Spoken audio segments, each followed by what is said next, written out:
നിങ്ങൾ വേദനയ്ക്ക് pain spray use ചെയ്യുന്നവരാണോ? അതിലെ കണ്ടന്റിൽ ഡൈക്ലോഫെനാക് ഉണ്ടോ? എങ്കിൽ ഇത് കാണും. നിങ്ങളുടെ മരുന്ന് നിങ്ങളുടെ വേദന മാറ്റുന്നുണ്ടോ, അതോ നിങ്ങളുടെ ബ്രെയിനിലേക്കുള്ള സിഗ്നൽ ഓഫ് ചെയ്യുകയാണോ? മെഡിക്കൽ സ്റ്റോറിൽ നിന്ന് കിട്ടുന്ന ഭൂരിഭാഗം പെയിൻ സ്പ്രേകളും non steroidal anti inflammatory drug വിഭാഗത്തിൽപ്പെടുന്നവയാണ്. ഇത് പെയിൻ സിഗ്നൽസിനെ ബ്രെയിനിൽ എത്തിക്കുന്നത് തടയുന്നു. അതായത് നിങ്ങളുടെ വേദന അവിടെ തന്നെയുണ്ട്, നിങ്ങൾ അറിയുന്നില്ലെന്ന് മാത്രം. അതായത് വീടിന് തീ പിടിക്കുമ്പോൾ തീ അണയ്ക്കാതെ ഫയർ അലാം ഓഫ് ചെയ്യുന്നത് പോലെ. No repair, only relief. ഇത് താൽക്കാലിക ആശ്വാസം നിങ്ങൾക്ക് നൽകിയേക്കാം, എന്നാൽ ഉള്ളിലെ നീരിനെയോ ബോൺസിന്റെയോ മസിൽസിന്റെയോ കണ്ടീഷനെയോ ഇത് മാറ്റങ്ങളൊന്നും വരുത്തുന്നില്ല. ദീർഘകാലമായി ഇത് ഉപയോഗിച്ചാൽ പല സൈഡ് ഇഫക്ട്സ് വരാനുള്ള ചാൻസുകളുമുണ്ട്. അപ്പോൾ വേദനയെ വേരോടുകൂടി മാറ്റി മരവിപ്പിക്കാതെ എങ്ങനെ നമുക്ക് ചികിത്സിക്കാം? ആയുർവേദ രീതിയിലുള്ള പെയിൻ സ്പ്രേകളിൽ എലിമെന്റുകൾ വർക്ക് ചെയ്യുന്നത് ലിപ്പോഫിലിക് ആക്ഷൻ വഴിയാണ്. ഇതിലെ ഓയിൽ ബേസ് നമ്മുടെ സ്കിന്നിലേക്ക് ഡീപ്പായിട്ട് പെനിട്രേറ്റ് ചെയ്യുന്നു.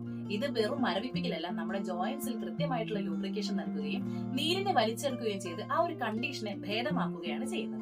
ഇങ്ങനെയുള്ള ഡീപ്പ് ടിഷ്യൂ ഹീലിംഗിന് നിങ്ങൾക്ക് വിശ്വസിച്ച് ഉപയോഗിക്കാൻ പറ്റുന്ന 3 മെയിൻ പ്രോഡക്ട്സ് ആണ്.